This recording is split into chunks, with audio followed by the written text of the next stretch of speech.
Hello boys and girls. Today I want to talk about a tank that I have done a little deep dive in over the last week. It is the Revalorisé. It is a tier 8 French medium tank. It came out in 2015, which apparently is 8 years ago. How do you get this tank? You buy it for gold. It's 6,400 gold, which is on the low end for tier 8 medium tanks. Not cheap, but it's down there.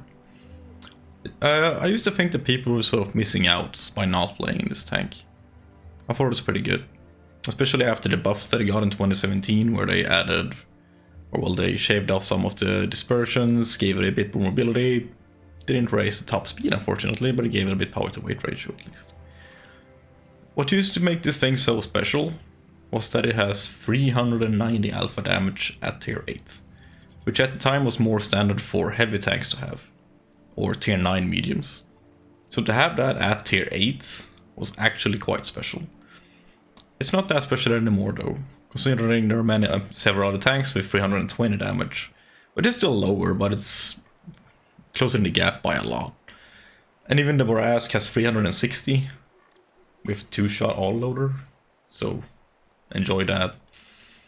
So this tank kind of just feels in limbo and left behind. It is essentially a tier 4 chassis with a tier 8.5 gun. Which is still, that is a nice gun. But unfortunately this is like a hybrid between a medium tank and a tank destroyer. Hybrid tanks are just usually not doing too great, and unfortunately I feel this is one of them. So, pros. Alpha damage, as I said. That is the highlight of this tank, the gun. Yeah, the DPM is not too bad. It could absolutely have been worse, and it's fine. Standard shell velocity at almost 1500 meters a second, which is excellent for sniping. And I have gotten it down to 0.3 dispersion of 100 meters. I'm using coffee, ventilation, improved sight modification, and brothers in arms. So it's 0.34 standard, but you can get it down here fairly easily. Penetration is workable. 200 millimeters on the standard rounds, 250 at the heat shells. You most of the time make it work. Like sure, tier 10 heavy tanks you're gonna struggle, but for the most part you can work with it. Gun handling is pretty nice. As you can see, I'm not even using a vertical stabilizer at the moment, so you can still get it done. 10 degrees of gun depression is also just phenomenal for this tank, and without it, it would have been horrible. That's also one of the buffs that they gave it in 2017. It used to be 7 degrees, and they buffed it up to 10, which really made it shine for a while. The nice high explosive damage, or the rounds are. Since you can carry quite a bit of ammunition, I would recommend taking some at least, because you have lots of ammunition. Cons though. Armor, or the lack of it. It is just awful. It has no armor. Pretty much, if you're getting spotted, which you will because you have poor camo as well, you will be shot at and you will almost certainly be penetrated. So the only kind of tanking you're doing is usually just with your hit points. So do your best to preserve them as best you can. Mobility as well, also bad. Usually when you have a tank that has low armor, you will at least compensate that with mobility. Not this time. Once again, it's a tier 4 hull with just an upgraded gun on it. You don't have mobility, you don't have top speed, you don't have camo. You're just a huge, tall tank. And it's not good in that sense. It also doesn't make sense to get it right now, I feel, more and more, because this used to be a good crew trainer for the AMX-30 and the AMX-30B, who are both now collector's vehicles and no longer in the tech tree. Just once more feeling obsolete, or forgotten, thrown away, whatever you want to call it. But still, I used to really like this tank, and so I thought I would see if I still do. So I played a whole bunch of games, and I figured we would take a look at them together right now. I did also want to mention that since you can carry so much ammunition with you, you can absolutely grab 8 to 10 high explosive rounds. They deal 480 damage each, which means you can actually do some real damage to these lightly armored tanks. Like the Boraskia, for example. I would almost never have been able to two-shot him with the standard rounds. But with the HE, it is absolutely just possible to do. Like here. So, with this little clip, I just wanted to show you that you can actually use the high explosive rounds to very high effectiveness. And just to finish off tanks in general, really good for that as well. And also to show you that you can actually bounce shells sometimes with this tank. The front armor is thick enough to not be overmatched by most things, but it's not gonna save you much. But you do get some funky auto ricochet angles, which can save you sometimes. And that's the game. But I also wanted to show you how high explosive damage can be used. And also, here's a quick result of how the game went. Almost double my damage in that short little encounter. Alright, so after having taken a look at the high explosive shells, let's just play a normal game.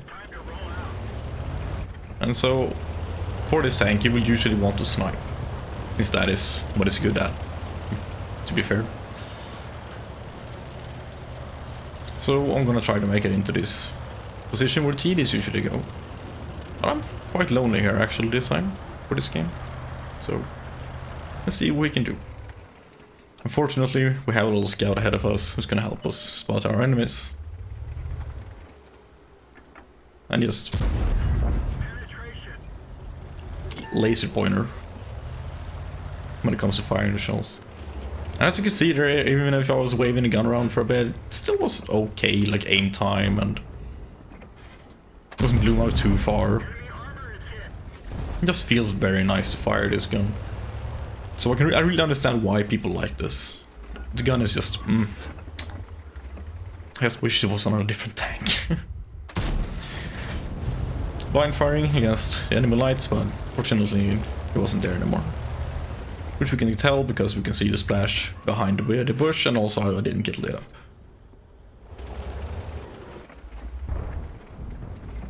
But yeah. This is usually what you do in Revalorisé. For the most part. You're just waiting for the enemy to make a mistake or make a move, and that's when you just punish them for it. Fortunately, not quite fast enough to get the 25-2, but can win them all the time. And yeah. This is essentially just being a tank destroyer with a turret. So why not just play a tank destroyer with a turret? Because that would be better, actually. It's just... it would be better. There's no reason to pick this over like a Scorpion or something. Except the shell velocity, but you would have higher damage, penetration, DPM.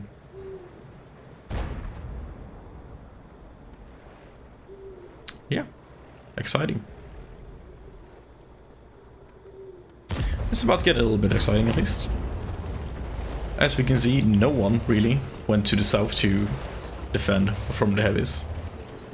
So now we are in a situation, so to speak. Fortunately, I have an SU-130 PM with me here, and I tried to crest over this little ridge, but unfortunately I can't quite get over it without exposing myself completely, even with the 10 degrees under pressure. Something that is a little awkward on the other hand is the fact that this tank is so tall that I'm actually spotting people over the ridge despite barely being at it. I'm just getting spots and assistance for standing next to it pretty much.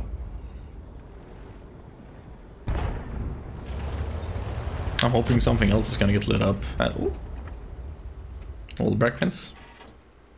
Thank you. And this is kind of what you do. You just have to punish the enemies for when they make mistakes. And you have to rely on your team, which is not of something you want to do in World of Tanks. This is a support tank. You support your enemies, support your friends by taking out the enemies from afar. using the high shell velocity and the high alpha damage as much as you can to your advantage. But since you can't go to the front lines without getting shot so much, since you don't have any armor or mobility or anything, this is kind of what you have to do. Just camp and snipe. Quite lucky that I missed. Sometimes you gotta be lucky as well. Like Prince tries to make a move, regrets it. And 2 games in a row now. You can actually bounce sometimes. That was even a gold shell from the E75 TS. But it must have hit like a funky angle. So we got pretty lucky there. But 2.2k combined from just doing nothing so far. This is kind of the problem with this tank, I feel. It's kind of boring gameplay. Like you will either sit here and either things come to you around in front of you and you snipe them, or they won't.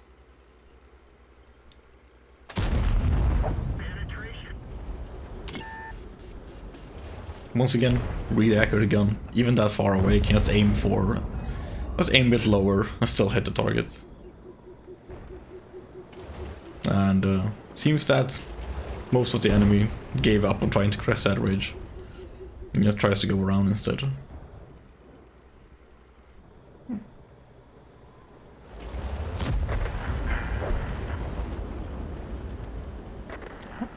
This is it.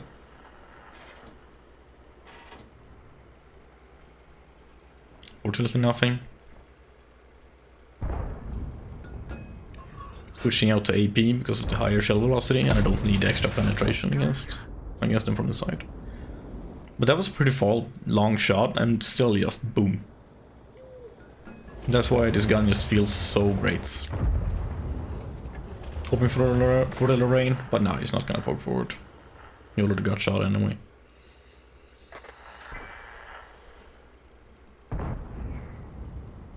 So this game can still go either direction. And a Viper out there. That's pretty dangerous. Can always win with RNG and accuracy. And I could have aimed that longer as well, for sure.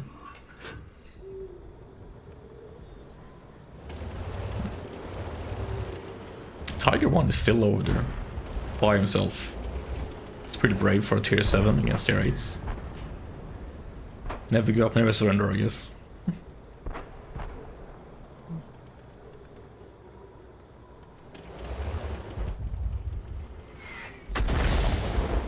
Miss.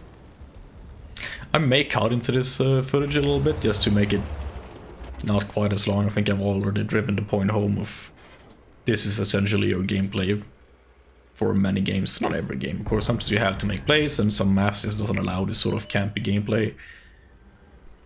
But sometimes this is just what you got to work with.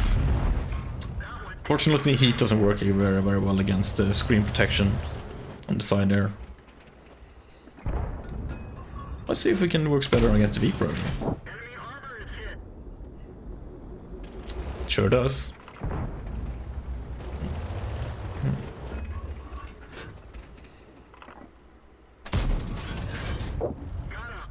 Fortunate that he was turning his hull towards me where it doesn't have space protection.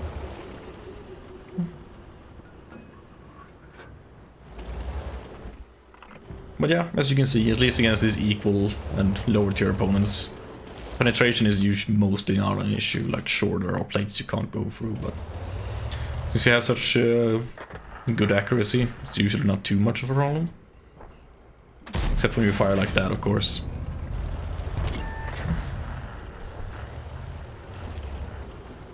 So I got some assistance on that. Somehow. I thought the setter was spotting, but I guess not.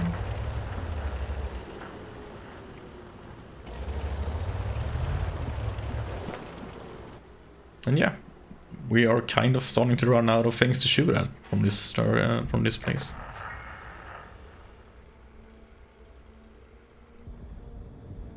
Looking around thinking, can I go down? Should I risk it? Yeah, Don't want to go around with how slow this tank is. And I am quite fortunate to not tip over. That would have been awkward. Get some feeling for the mobility here. This is with a turbo on, so you can get it up to 45 and actually keep it there. I would strongly recommend it. Since you have okay gun handling anyway, I would just skip the vertical stabilizer and go for a turbo, at least, at the very least. Still going pretty slow up hills and stuff, but just going from that 40 to 45 makes a big difference. And extra grunt really helps as well, because you're usually going like, even along flat ground, you're only doing like 39 or 38 still. So that's an increase of like 7 kilometers instead, which is a difference for sure. And now IS-3 has moved from our right to our left. Ooh, artillery. Switching to high explosive. I'm gonna take the renegade instead. That pretty much killed him pretty much no matter where that hit him. And yeah, that is pretty much this game. We don't get the kill on the Panther, but our friend does. And so that was a typical game, and here are the post-game stats for it. And we'll just take a look at the next one. Alright, here we go again. From winter to desert. Let's change the scenery. So for this little game, we're going to take a look at how you can use your gun depression well. What tends to happen whenever you decide to be aggressive. And also this is how the game, the tank handles when you don't have a turbo on it. This is softer terrain and we're going uphill, but I'm lagging behind for sure. We're also facing tier 9s this time, and also tier 7s, but still. A bit more mixed than the normal only tier 8s or only tier 10s you usually get.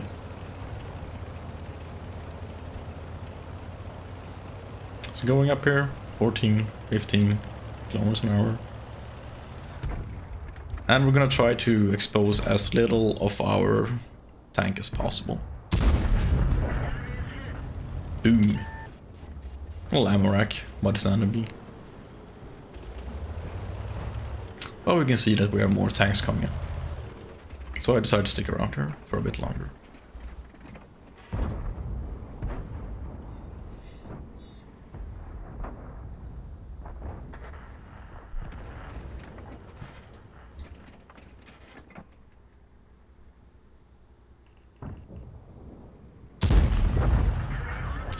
I'm not sure if I aimed that one well or if I just had a bit of luck to hit the weak points. Either way we did.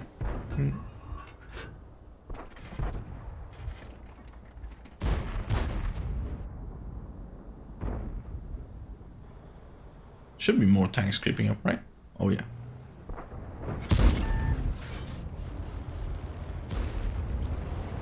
Can't hit her every time. Even with a tank as accurate as this.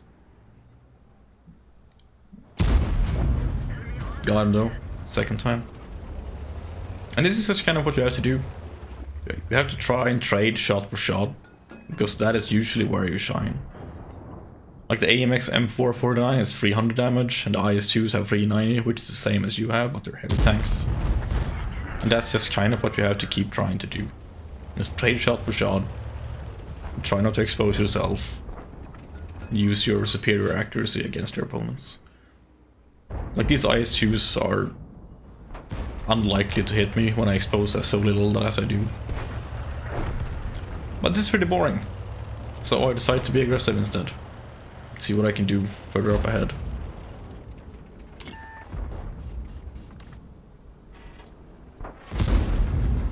Ooh, I got a bit scared. Fortunately we both miss at least. He went for the standard B instead of me.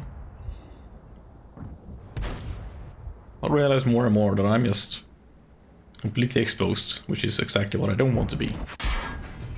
And the IS-2 kindly reminds me. So I just have to go underneath the gun line, see if I can help the Object 257 instead. He's also got himself into a little bit of a pickle. And I get shot by the 703. The 703 hold down like that is basically impossible for me to get. Like, I'm just not gonna be able to penetrate him.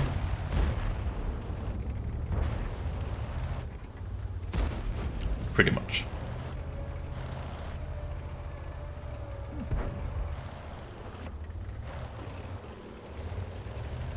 But yeah. I have lost a whole bunch of hit points, almost 800 of them, and I have gotten nothing done for it. 0. Just being aggressive just usually doesn't work out for you. Sure, I tried to help, but the only thing that happened was I left my advantageous position, tried to rush in and do something, but once again just doesn't have the armor. Or the mobility really to get out of harm's way very quick. The reason why I'm reversing instead of driving straight ahead is because exposing my rear increases the chance of them setting me on fire, and the engine fires tend to happen quite often or easily in this tank. And I'm running food instead of a fire extinguisher. So I thought I would do that instead.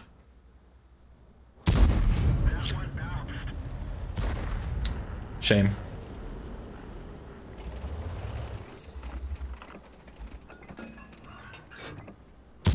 Poorly aimed by me. Hoping I would be able to go for the turret, yes, but no. It's too thick, 200 millimeters. That's a straight up miss. And our team is wilting. This is not how you want it to go at all. Especially in a support tank and you have to rely on your team. And if your team falters, you're gonna do that as well, pretty much.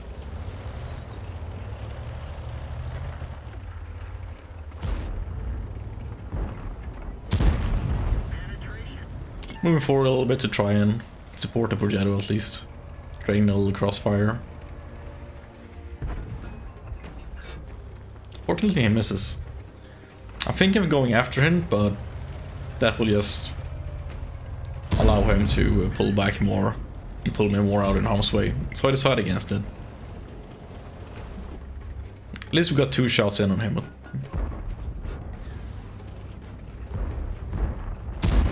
But he's going after the Progetto, so if he's gonna let me farm him for free, I'm of course gonna do that. Let him.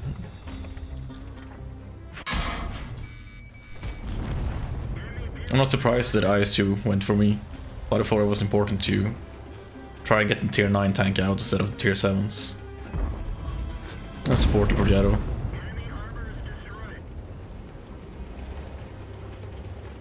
And that's what we're gonna keep doing here. Just try to support him, help him out.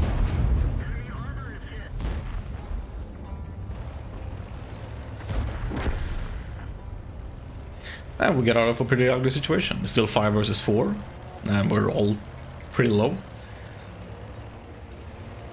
So things are still not looking good, and ooh, down to 3 versus 5. I'm not thinking I can get shots on the 703. So I'm thinking I would rather go support the south instead. Or maybe hope that it would go around or something.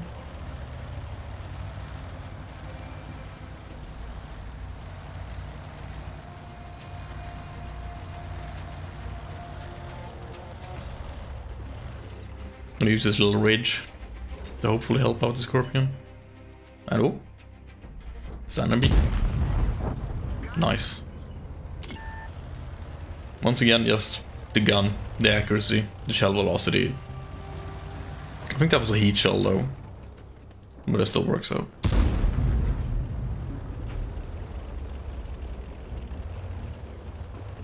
Was a risky shot. So I can't really blame RNG or anything for that. I was afraid he was aiming for me, someone one shot, but no, he wasn't. So, there we go. Ooh. Fortunately we have a Judas coming up behind. I finally switched back to standard ammunition at least. Those last few heat shields were completely wasted. So what I'm hoping to do here is to catch him before he sets up his siege mode. And at least try to get a shot in.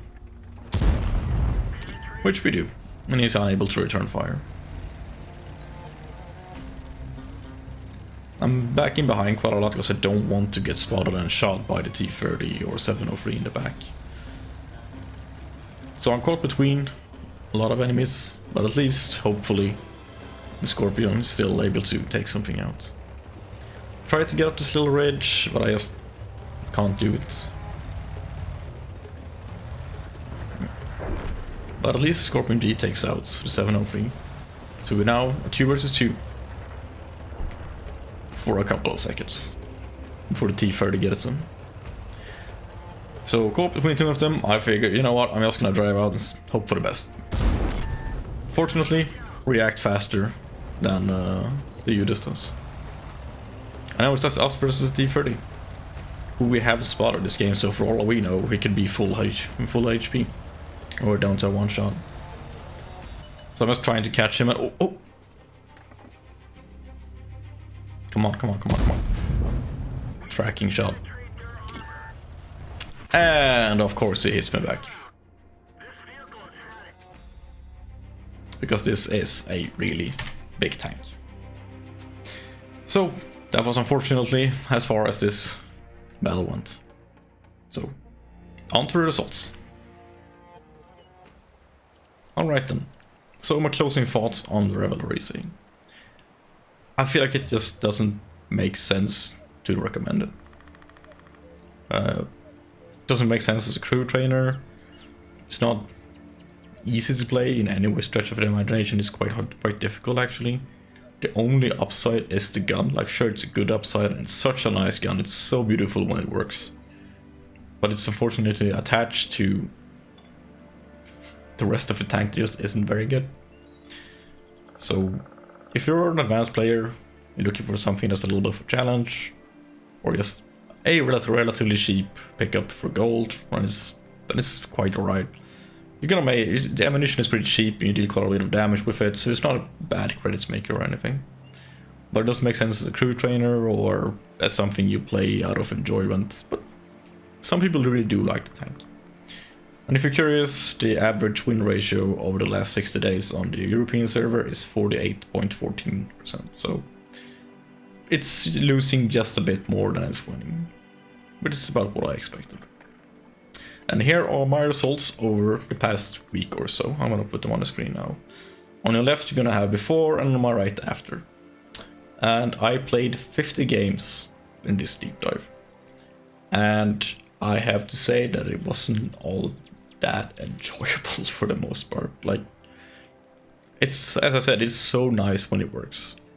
But for the most part, I was just wishing that I had something with more armor, something that had more mobility, something that would do something that would allow me to make plays rather than just sit there and wait.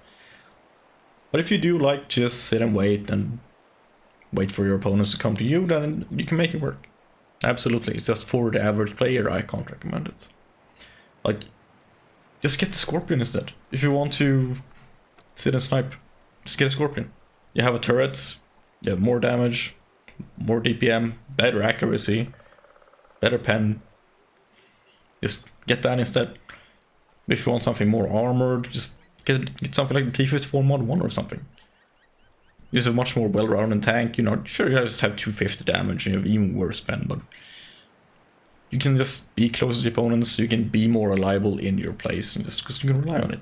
It has armor, that one doesn't. If you want something faster, I don't know, just get a Borask, which is a phenomenal tank, in my opinion. There are so many more options nowadays for tanks that are just going to work better for you. These hybrid tanks just usually doesn't work out very well. Same thing with this. The M4A1 is just almost a medium, not quite a light, but it's a light tank. But it just, it's just not great to add either of them. And same thing with here. It's usually better to go one way or the other than to have this middle thing that just doesn't do any of them especially well. Did you like this form of video? This is the first time that I did some form of deep dive or try to give my opinion a bit more of a tank like this. Would like to see more of it. If you do, please leave a comment with tanks that you suggest for me to take a look at. Like if you liked, subscribe if you want to see more like this. Cheers!